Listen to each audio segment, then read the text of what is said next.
consciousness, the final frontier. These are the voyages into the universe between your ears.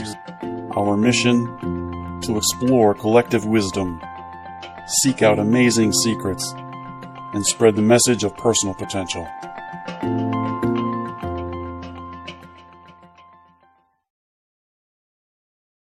Hello, everyone in podcast world, and by now everyone has joined us. We're struggling with technical issues. I almost said financial issues. I'm looking at this. I'm still Tim Starr, the host of The Universe Between Your Ears, and I'm still joined by Mr. Gabi Mouche of my number one. Thank you, number one. You're number one, and it's great to be here. And that little background noise, static of some kind, not going to bother us. Don't tell anybody. Yeah. All right, so we're joined by a friend of mine, Mr. Jim Dorschel. We've known each other for quite a while, and Jim's basically, it's going to come out here in a minute. Jim has experienced something in his life recently that nobody should have to experience. But I asked him if he would come on to kind of address this in hopes that it would, potentially help somebody in the audience.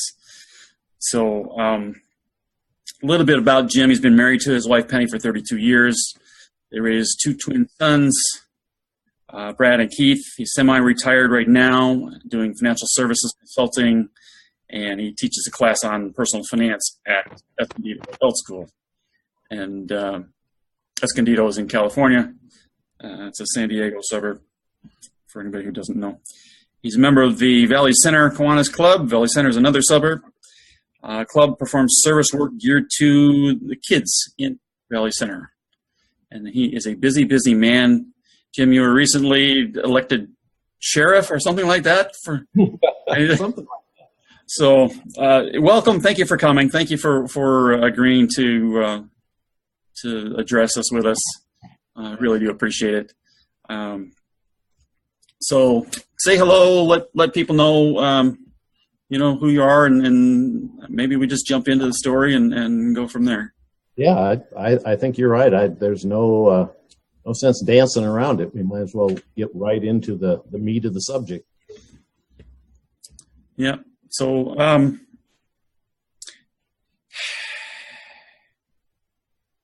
where do we start? I mean, you've got twin sons who were had a what appeared to me to be a thriving business going, building custom autos, right. old school auto rehab and that kind of thing.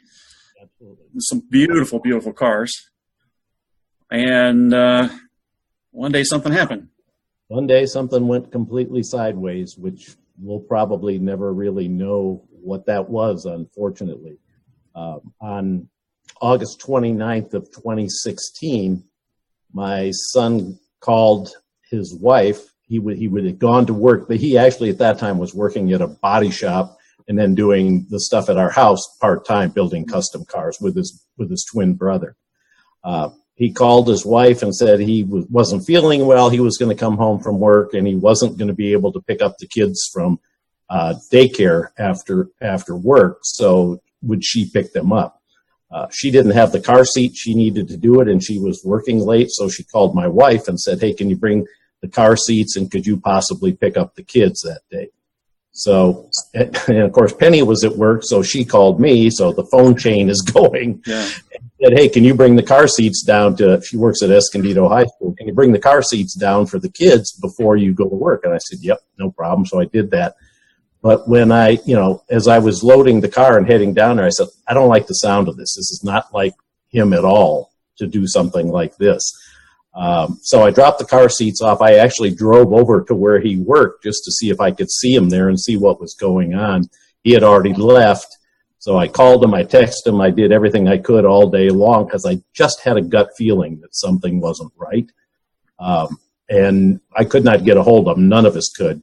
So I told my wife, I said, if you get to the the daycare at 5 o'clock tonight to pick up our grandkids, and he has not been there. I'm going to be very concerned. So you call me if that's what happens.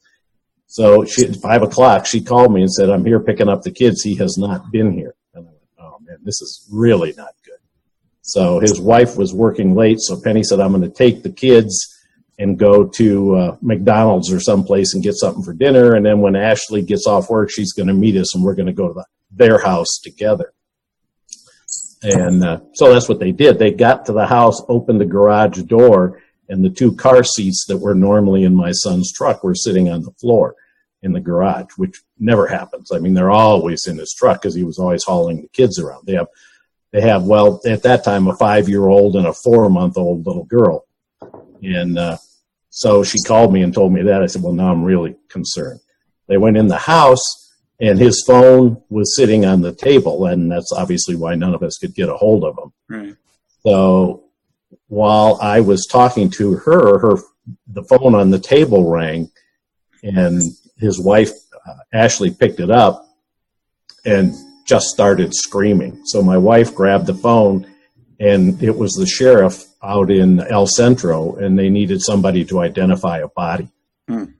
And that was the start of the whole thing. Bottom line, to cut to the chase, he apparently had a bad day and went out to the desert, went shooting, spent his day out there, and then shot himself in the chest with his shotgun. Jeez. And that was it. And it was what, I mean, I don't know how to explain it to anybody. If you haven't lived through it, there's no way to even quantify the feelings. But my wife and I are very adamant, as is his twin, that we need to talk a lot about it. People need to hear about this thing, because as you've probably noticed in the news recently, the suicide rate is just epidemic. It's much worse than what most people realize, because nobody wants to talk about it. It has a lot of stigma attached to it, mental illness, the whole 9 yards. My son didn't really have a mental illness problem as much as he had a pretty extreme anxiety issue, but nothing that ever even remotely indicated something like this would happen. So it was just one of those, quirky deals, I guess. It was one of those things when my wife finally got back on the phone to me, because she hung up the phone and said they found his body. And I was home alone up in Valley Center. I told her, I said, I have to hang up, because I know when I hang up, I'll wake up and this has just been a bad dream. And obviously it wasn't. And it was 2 years last Wednesday. The ironic thing about the whole thing is, a week and a half ago, Penny's cousin, who lives in South Carolina, was called, her other cousin called us and said Sherry's son committed suicide in Oceanside. And he was flying back out here from South Carolina. And would we be willing to go meet with her just because she felt like we could comfort her, because we've been there and we understand what she's going through. Right. She was the cousin that called us was very hesitant to ask us. And Penny and I both looked at each other and went, this is awesome. I mean, you don't want to ever see anybody go through that, but we might be able to help somebody feel a little bit better, or at least know that, we've survived it 2 years. We know what you're going through right now. And it does get better. It doesn't go away. It doesn't, it's not ever going to go away, but it gets better. You can live with it. You don't, for the first 6 months, I think I woke up every day and went, I know it was just a bad dream. And then 5 minutes later, you go, oh yeah, it's not a bad dream. It's the truth.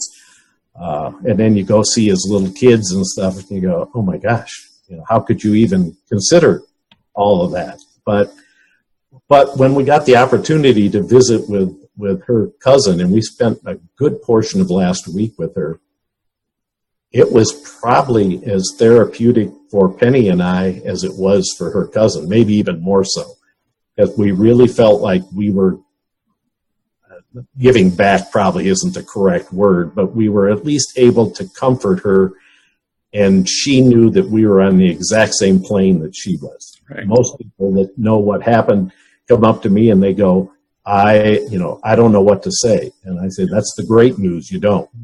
I don't want it to ever happen to anybody.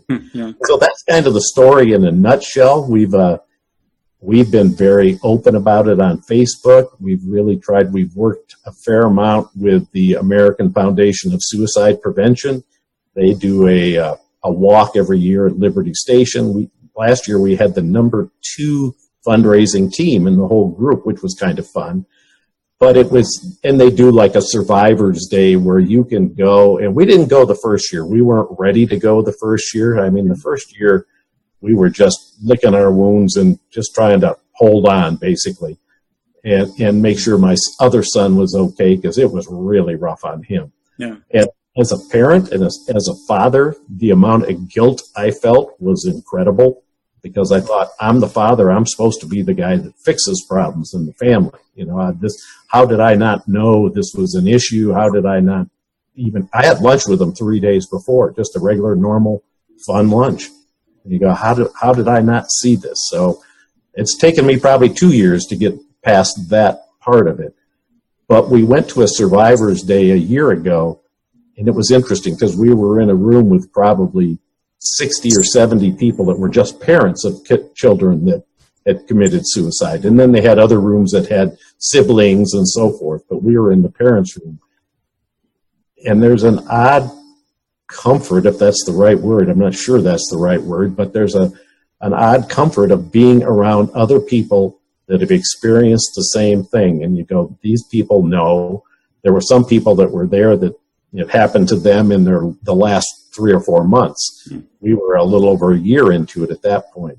And it was interesting to see the difference in people over a period of time. But I guess maybe it's misery loves company, for lack of a better word. I don't think that's really the right way to put it, but it's been a crazy journey, and I'm shocked at how many people, when I talk to them about it, they know an uncle or a brother or a cousin or somebody that has taken their own life, and you just go, wow, it's staggering. I think the statistic is 44,000 people a year in the United States commit suicide.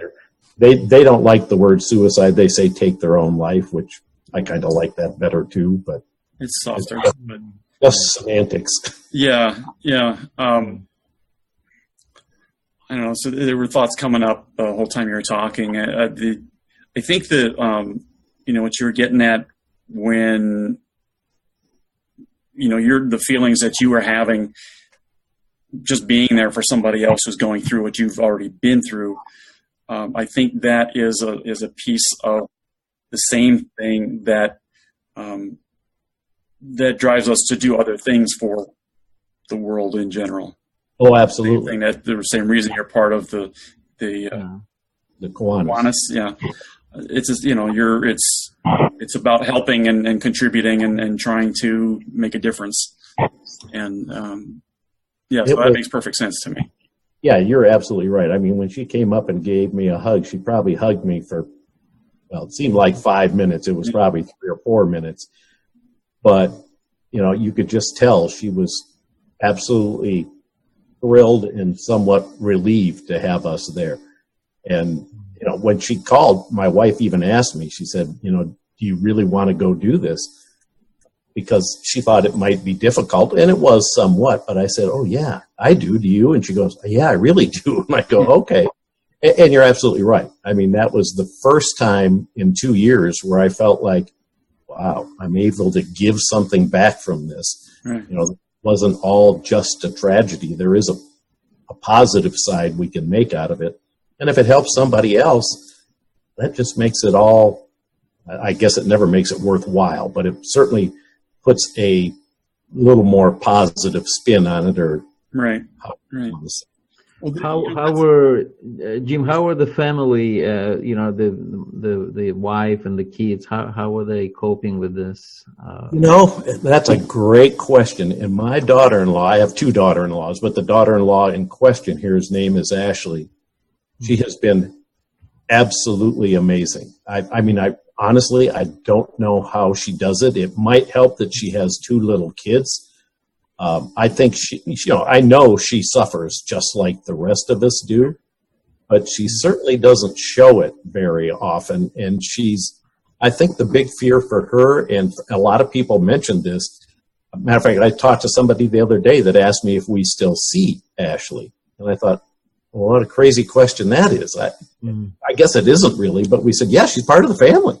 We see her all the time. We see her at least once a week. We all go to dinner together. We're over there playing with the kids. They come and spend the night.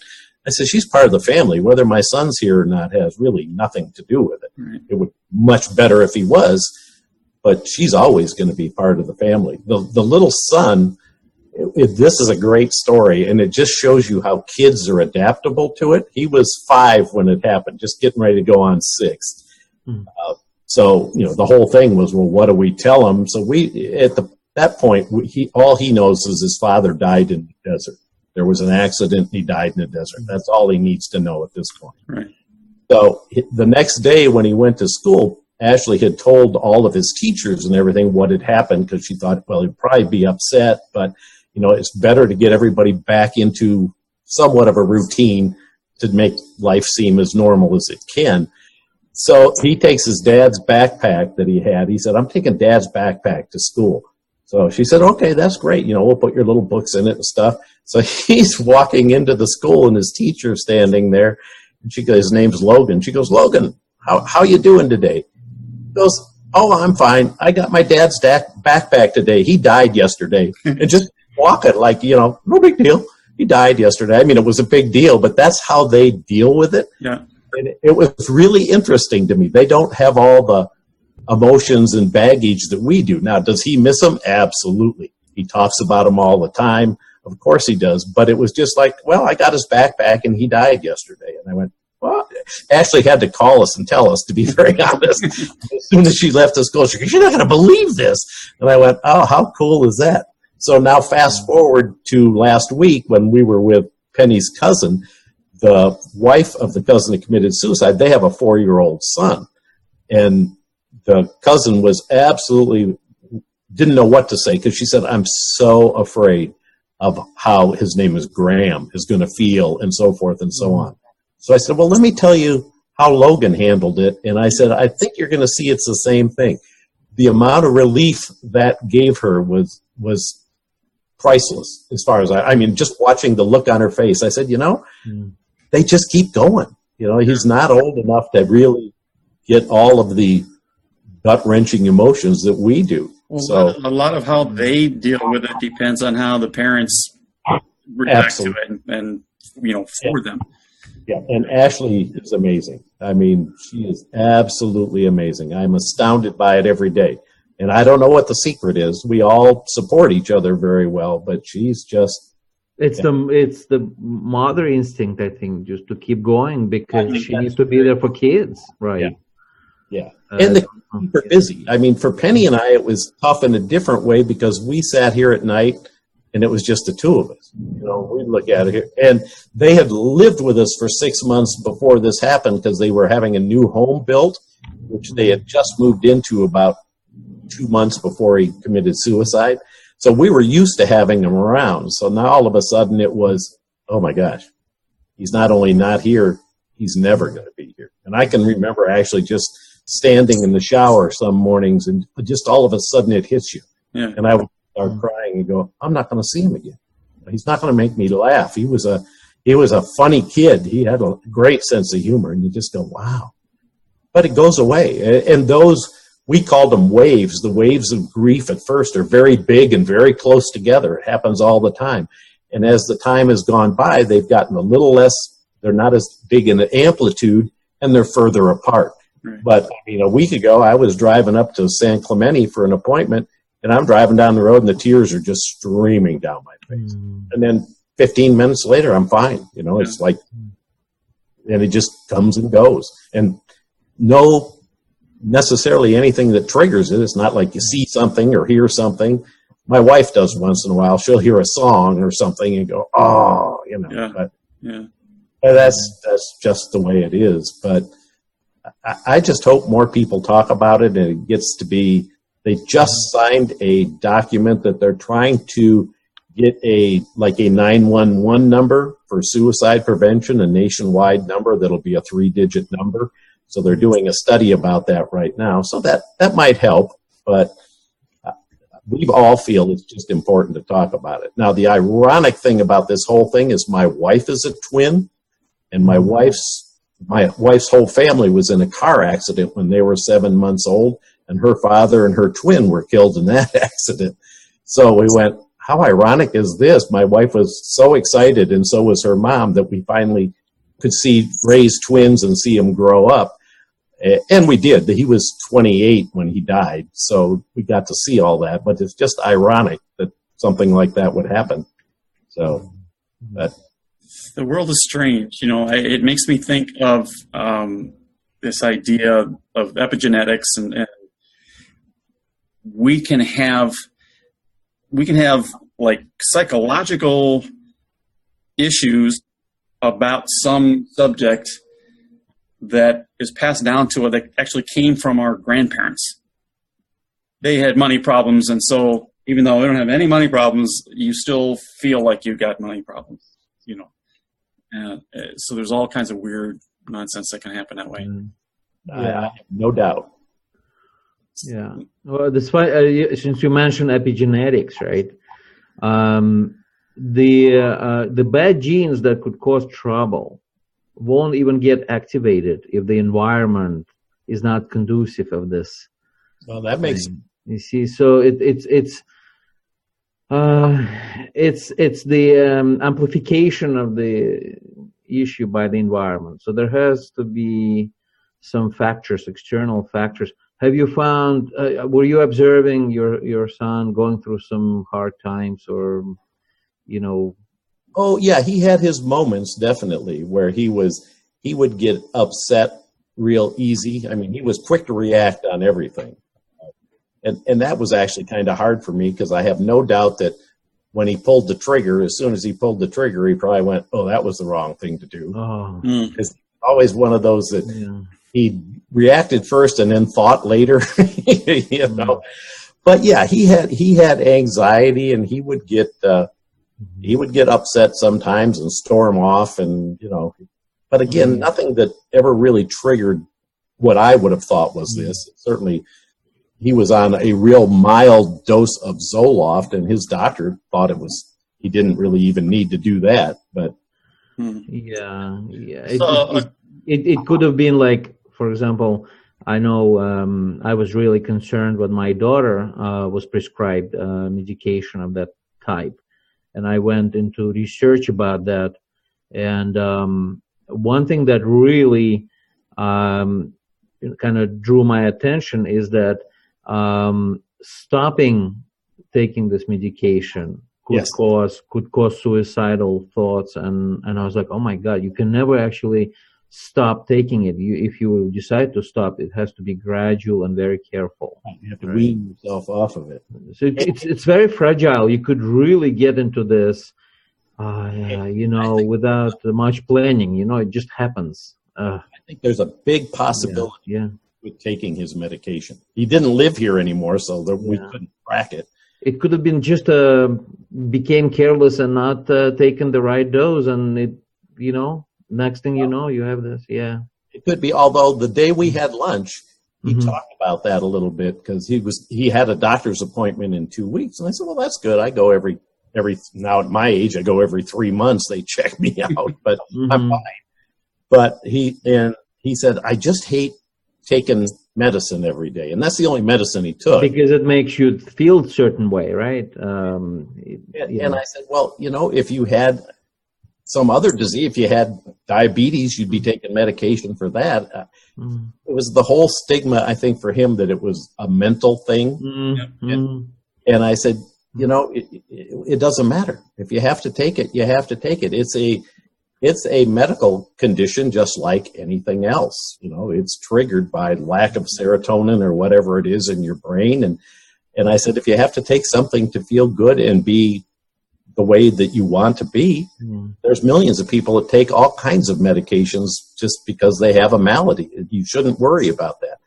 But that really bugged him. So my thought process is, and again, I can't prove it, but I'm pretty sure he went off his medication, and that could be exactly what caused it to happen.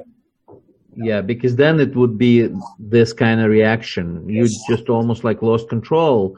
You're not in control. Your mind is running you, right? You're not running your mind. Your mind is running you. Your mind's running you. Yeah, exactly. Yeah, I think that's, again, I have nothing to prove it with, but I would be willing to bet everything I own that that's what happened. Yeah, I'm going, why I'm going this, there is no reason to feel any guilt whatsoever. I know you shared that with us. Yeah, it's hard. Yeah. I've gotten way better at that. Yeah. I started to realize after talking to a lot of people that, one, they're masters at hiding it. I mean, nobody would have ever guessed this of Keith, but, and it is what it is. I don't know if that makes it easier or more difficult, but I've gotten to the point now where I think I'm pretty well past that. I mean, it is hard because when you're the parent, doggone it, that's supposed to be your job, but yeah. I know some people whose 14-year-old grandson shot himself in their house, like in a shower. The grandfather found him the next day. Oh. The house is big enough that they couldn't hear anything, and so they had no idea. And yeah, I can't imagine that. I'll give my son a lot of credit that he went out to the desert. There was nobody around. He didn't do it in his house. He didn't do it where anybody found him. I mean, it was not that makes it better, but it does make it better. I mean, oh my God, if I had to identify his body or something like that, I mean, I can't even imagine that. And if Ashley had gone home and he was laying on the floor in the house or something, I can't even imagine that. That would be off the Richter scale as far as I'm concerned. So yeah, well, that recent story in the news, you remember when the guy took the plane, right? Yes. That was something, and people on the ground and the guy, right? And you're breaking up over there, Gabby. And left the plane, and then so you're in and out for us. I know, that's why I stopped. Wait, if you stopped talking or if you just went away. No, I saw it. It alerts me. There's something going on there. Yeah. So, Jim, you said something about him, probably regretting it the instant he pulled the trigger. I saw a quote really recently from somebody who tried to kill themselves by jumping off of, I think it was the Golden Gate Bridge. Love the Golden Gate Bridge. And yes. He said, the instant I let go of the railing, I regretted it. Yeah, I read that. Absolutely. Yeah. Mm. Yeah, I have no doubt that he felt that way, but it is what it is at that point. Yeah. Now, if you believe in, I don't know, karma's not the right word, but the fact that Ashley and Logan and my son lived with us for 6 months while their house was being built, but right before this happened, and then actually their little baby girl Cameron was born while they lived with us. That made Ashley and the two kids, we are so much closer because of that, because they lived here for 6 months. They were, and now you look at it and go, man, that was a true blessing that they lived here, because we probably wouldn't be as close as we are just because, it was like just all the family was living here. Yeah. So you look at it and you go, wow, these things work out for strange, Yeah.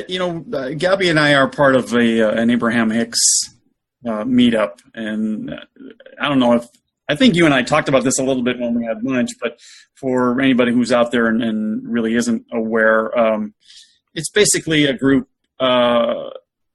I don't want to give the whole sort of background on this, but it's studying some teachings from somebody, and part of what they talk about is,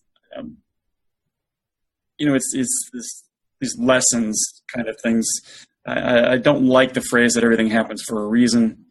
I have my reasons why I don't like that, but there is potential, there is opportunity in every piece of crap that gets dropped on us in life. There is an opportunity to find something to pull out of it in a positive way if we want to go looking for it. And that's the key. Yeah, there you can find it. It is in there. Now, the first month or so, I would have had a hard time finding it. I think. But overall, now I would say, oh, absolutely. There's a ton of things that pulled out of it that we go. For one, and this may sound really weird, but things that I used to think were big problems aren't big problems anymore. It really put everything in perspective. Now, when somebody says, I had a lady the other day, I was at a restaurant and somehow my order got goofed up, and it obviously no big deal. And she was apologizing all over the place. And I looked at her and I said, if this is the biggest problem I got today, you don't know how happy I am. Yeah. And she goes, I never thought of it that way. I said, well, think of it that way, because it's really true. Yeah. So it really forced all of us to put everything into a different perspective than it was before. I heard a quote from Wayne Dyer the other day. He said, perspective trumps everything. Yes. And I started thinking about it, and like, you can't argue. No. And if you can not be feeling like you're in the middle of it and remove yourself and just be watching, suddenly all of your troubles, you don't have any troubles. No. It's been, I think it's been a real positive learning experience for all of us from that level. I mean, would we trade all that to have them back? Yeah, of course we would, but those options aren't there. So you don't have to, you can't lose a lot of sleep over that option, because that's not an option. It's a dream maybe, but it's not an option. So, I really look at it. This has been a real test, I would say, for all of us. But I think for my wife and I, probably not together. I mean, we are blessed that we are so supportive of each other that I can't quote you the statistic, but it's extremely high of husbands and wives that get divorced when there's a suicide death in the family. Yeah. And if anything, it's brought us closer together, which is awesome. But it certainly has allowed us, like I said, to just look at things completely different and go, you can let this devastate you if you want. It'd be easy to do, but it's only going to hurt me or us to do it. Let's try and make something positive out of it. He would want something positive out of it. He was a very giving person, which is very, maybe not unusual, but he was one of those people that he had people that worked for him. That they had one lady that worked with him at the body shop that he absolutely, I would say he hated. That's probably too strong a word, but they didn't see eye to eye. That's for sure. And he would always talk about her. Oh, she's such a, this and this and this. Yeah. And yet he comes up to me a little before Christmas and goes, I found out that, she's got a little boy and they're really struggling. So he said, I went out and bought a whole bunch of stuff and gave it to her to give to the kids for Christmas. And I said, but I thought you hated her. And he goes, that has nothing to do with it. I go, okay, you're right. It doesn't. I don't hate the kids. Yeah, exactly. So, but yeah, I don't know. I mean, this has been a journey that I would hoped I would have never been on. That's for sure. But I think, and I don't know anybody that wouldn't say the same thing. Nobody wants to be on this journey. But I can definitely say there's actually been several positive things, and there seems to be more and more of them as we reach out to people, as we talk to people about it, and just let's get rid of that stigma of, oh my gosh, it's, suicide, it's a mental health issue, we don't want to talk about it. Well, we're not going to do anything to help fix it unless we talk about it. Yeah. Most people don't realize. I'm really, really big on the idea that, whatever your cause is, if working on that cause makes you feel bad, you need to be doing something different. Yes. Find it to be working on the same cause, but find a different way to do it. Right. Because if you're miserable in the process, you're not benefiting the cause. No. Right. And yourself. Or yourself, yeah. And what you've been describing all along here is a positive perspective on what you can do coming out of it. Right. You're looking at at, how do we contribute? How do we make things better? Yeah, exactly. Not look at the injustice of this, right? Yeah. Well, and that's really the two choices. And if you really look at it, I mean, there's really only one in my mind. How do you want to feel? Yeah. Because, yeah. I feel like I'm beating a dead horse if I start going down that alley, but, you got to start at home if you want to, if you're miserable, you're just not going to be that good at making other people happy. No. Oh, no. So you give off that aura. You give off an aura no matter what. Yeah. And I have people ask me all the time. They said, gee, you seem like, you're very upbeat and in a good mood. I go, well, yeah, does it eat at me and everything? Yeah, but you can't let it rule your life. You really can't. And it's hard, but it's not that hard. It really isn't. He wouldn't want me to be doing that. I can guarantee you that. He would want me to be doing just what I'm doing. And, we have our bad days. Don't get me wrong. It's not all peaches and cream, but I worry about my son more than anybody because it's really been tough on him. They talked every day, and twins have such a unique chemistry anyway and connection. But he's actually doing very well. He's taken up golf, which he loves, and I'm not a golfer, so I drive the golf cart. I'm pretty good at that, though. And, it's just, I don't know. I don't know what to say other than I'm trying to make a positive out of a negative. Yeah. And that's the way to go. You minimize is about all you can do, right? That's all you can do. Yeah. So I want to ask, you brought up the surviving son, and what I want to sort of maybe shift this to a little bit is, because it's Keith is the one who. He's the one who died. Okay, and Brad is the one who's still with us. So if there was no indication that we know of that Keith would go, to this kind of an extreme act, I'm not sure of I'm formulating the question as I'm stumbling with it. Understand. What I'm wondering about is what kind of help is out there? What kinds of processes, programs can help the people left behind who might be prone to following in their footsteps to prevent that from happening? And how do we know that it actually does work? You know what I mean? Yeah, and I don't know if I know the answer to that. I know my son has gone through a fair amount of counseling, which has really seemed to help him. Penny and I have not as of this point, and I don't know if that's a good thing or not. I mean, I don't really feel at this point that I necessarily need it, but then again, it couldn't hurt either by any means. A lot of us have thought you needed counseling for a long time. Yes. I hope none of my friends hear this. Flooded. But where's the drum? Now I lost my train of thought. It was a short train, no? So he was getting a lot of counseling. Getting a lot of counseling, which has really helped him a lot. Of course, having a wife and 2 little kids helps him a lot also. They spoke daily. I mean, at least once a day, every day. And he talked to him the night before. He talked to him the night before, and they were laughing about the Chargers because they were both pretty big football fans, and Joey Bosa hadn't signed his contract yet.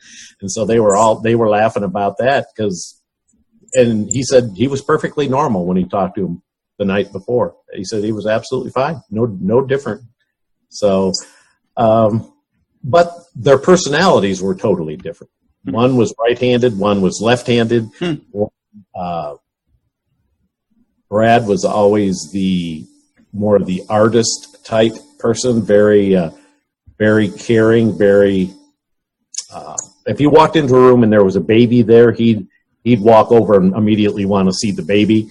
If Keith walked in a room and there was a baby in there, he'd probably shove it out of the way to get somewhere else. And not in a mean way, but I mean, just wasn't his thing.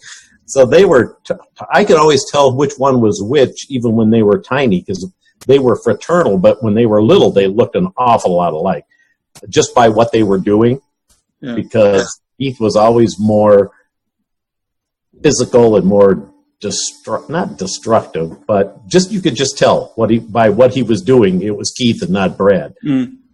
Brad was much more gifted athletically, and Keith always felt like no matter how hard he tried, he couldn't be as good as his brother. And his brother never rubbed it in by any means, but Keith punished himself on that. You know, like, well, look what he's got here. Look how he's done this, and he always felt that way about the things. And yet, he was probably the best businessman I've ever seen. The guy was very, very sharp in that area, but you know, he didn't in his mind, he didn't compare with his brother. Yeah. I've got a friend who has fraternal twin sons, and you would never guess that they were even the same age. Yes. They're like, one is going to be 6 foot plus, and the other guy is going to be lucky if he breaks 5'6", I think. Just that, I mean, they're completely different. And then the personalities are different, just like you said, very different personalities. And I've seen in the past where you have twins who are very much alike, personality-wise and everything else. And we have some friends. Maybe that's the stereotype, and that's just kind of what we expect, I think. I think so, yeah. We have a lot of friends with twins or triplets, because my wife was very active in the mothers of multiples, or moms, when the kids were born. So, and we've got a couple of friends that have twin girls that, oh my God, I still can't tell them apart, and they're 30 years old, and I can't tell them apart by what they're doing or how they talk or anything else. I just go, are you Megan or are you Paige? Which one are you? So yeah, but wear a name tag. That is more the stereotype. Yeah, but it's not unusual to have them be completely opposite. Now ours were size-wise, we're the same size basically. They're both very big boys. But yeah, as far as help, I mean, I think for us, Penny and I, the American Foundation of Suicide Prevention has probably been the best resource for us. And I'm getting ready with the Kiwanis group. I'm actually not the sheriff. I'm going to be the lieutenant governor in this area. Let's clear that up. I don't want anybody burning my house down or something because they think I'm the sheriff. So, but we deal a lot with the schools, obviously, because we deal a lot with kids. So I'm getting some information put together from them. They have all kinds of information for schools on this because it's rampant in the schools. I mean, just a sad thing. So there are a lot of, and I'm not an expert at it at any stretch of the imagination, but there are signs. You know, usually they're withdrawn. Looking back on it now, he slept a lot. You know, and they say if you're depressed, that's not unusual. You know, you just kind of don't want to face the world. And so there were things like that probably should have been triggers that weren't, just because we didn't know. So I think getting that kind of information out is going to at least help. I mean, if somebody just goes, gee, I need to maybe question this or whatever, because none of us knew. I mean, we really didn't. We knew he struggled from time to time, but I would have never thought that was good. I'm kind of really feeling like the best that we may be able to do is to help the survivors. I think that's probably very true. That's where I feel I can be the most value. Absolutely, because I am a survivor as far as a parent goes anyway.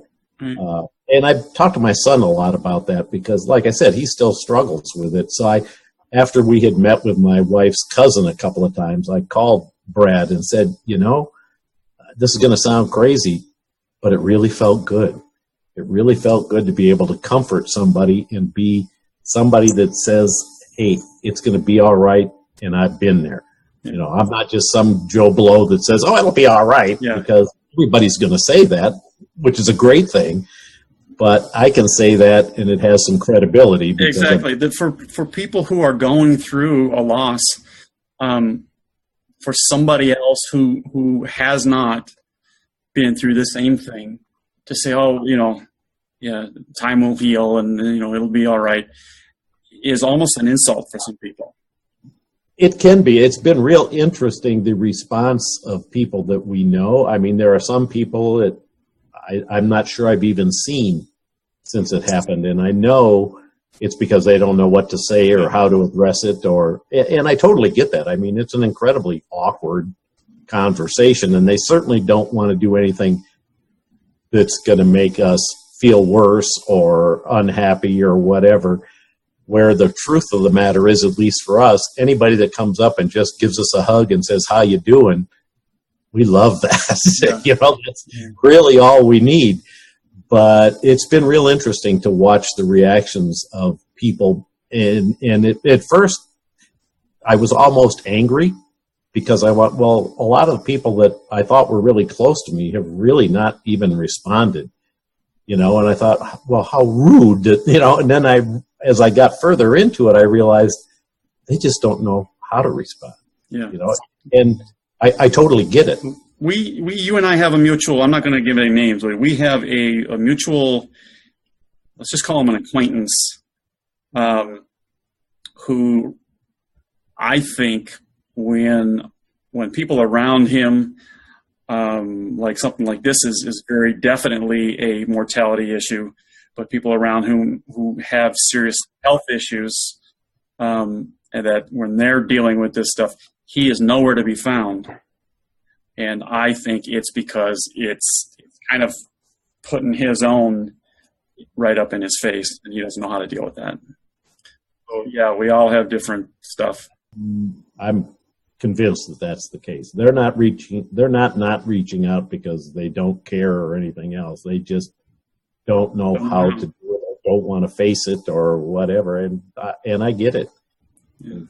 It's just one of those things. It kind of goes with the territory. And again, there's such a stigma to suicide and mental health that it makes it all the more difficult.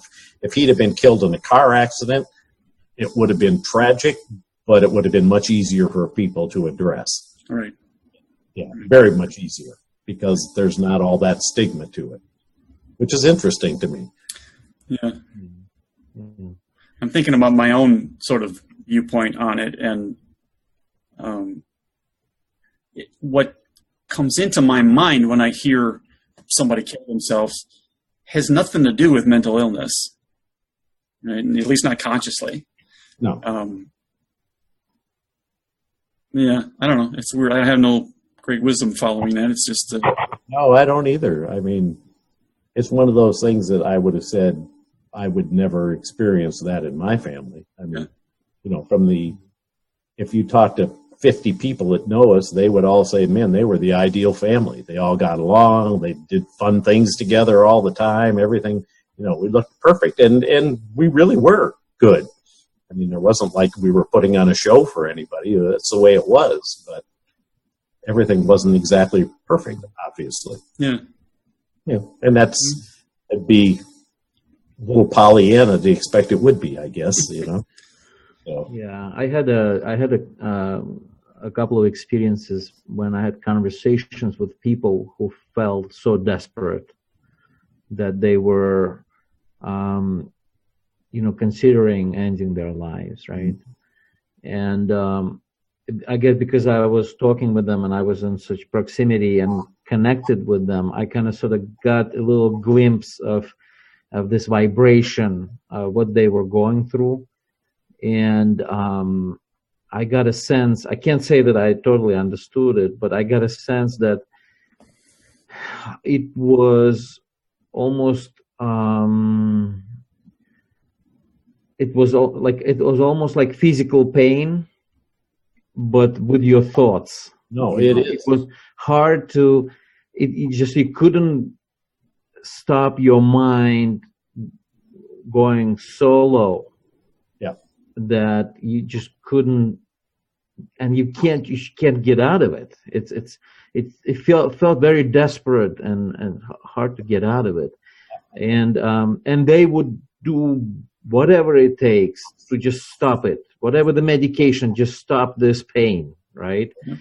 And I was coming in, this smart guy, I was like, you could address this with the proper diet and exercise and whatever, forget about it. If you're in that state, at that point, it's so low that the medication is the only thing that could really help. And then you want to do other things once you're already back in control. Yeah. Right. Yeah.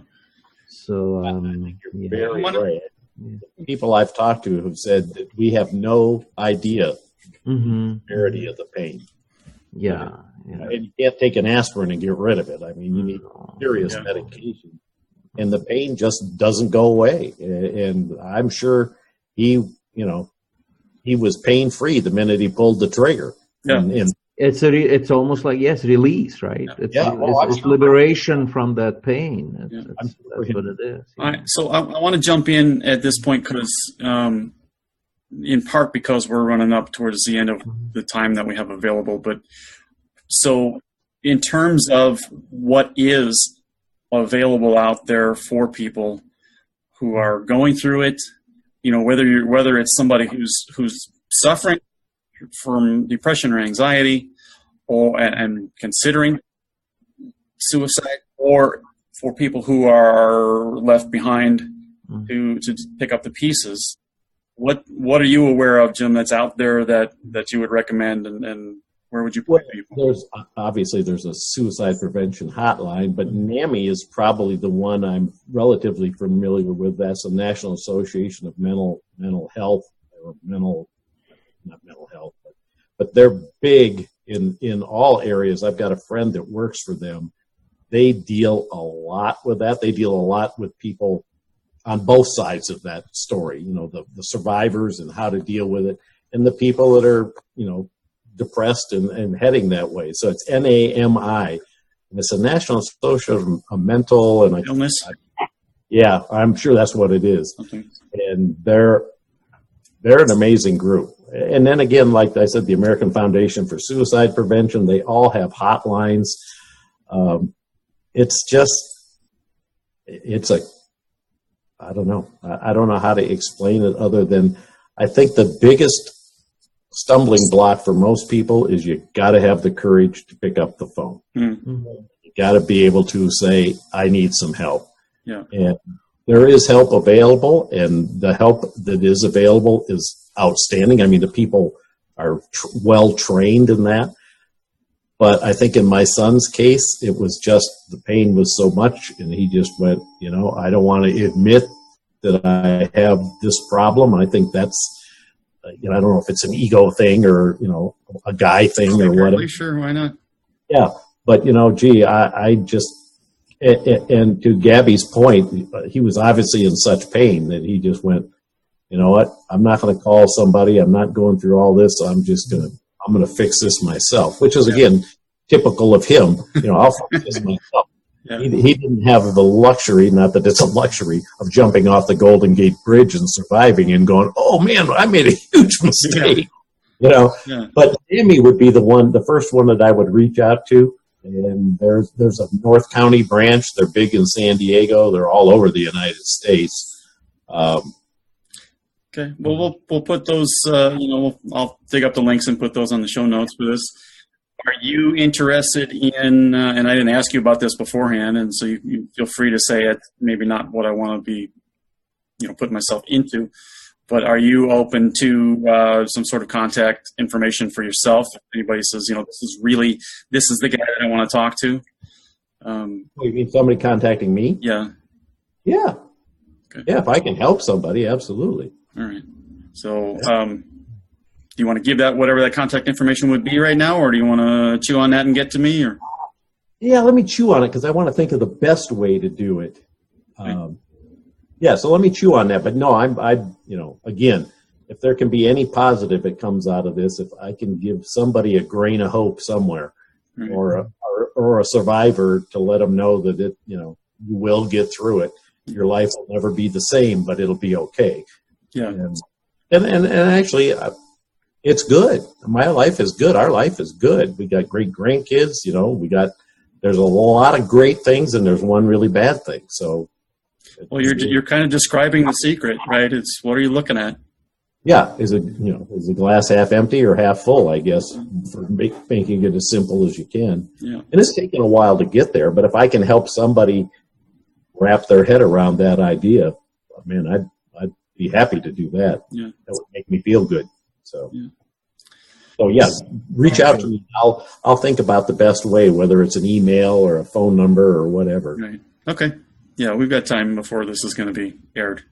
So, all right. So I think we're just going to wrap it right here. Jim, thank you so much. Thank you, Jim. Thanks for sharing this story. Yeah. I think that many people will find it. Especially those who are survivors, right? Will feel what you're saying and feel resonating in their souls with you and what you were going through, and maybe it will help them as well, right? Yeah, I think I kind of have. It's weird. I kind of have a feeling that we're going to find out from this episode of the show that somebody out there was benefited. So that would be the ultimate success as far as I'm concerned. Somebody walked away and went, if they even just felt better, that would be. It would be well worth. Let's put that out there. If anybody is hearing this or watching this, and it does resonate, and you do feel better, in whatever way, we'd all love to know. Yeah, absolutely. No, my pleasure. Anytime I can do something to help, I'm more than willing to do it. Okay. Well, I need some weeds pulled in my yard. You want to help me get me in with that? Well, I might draw the line right there. Oh, all right. All right, let's call it a day, and thank you again, and we'll catch everybody on the other side. My pleasure. Nice to meet you, Gabby. And likewise, and best of luck. And if Ashley, right, her name? Yes. We are sending her good vibes and strength and coping with this, and we are glad to hear that she is doing great, and the kids. She is freaking amazing. And you guys are great support. I could see it the way just the kindness that vibrates from you, and I think that But we still find a way to have fun, Yeah. Good. Thank you. No, thank you. It's my Say hi to Penny. All right, I will. Thanks, Tim. All right. Thank you. Bye-bye.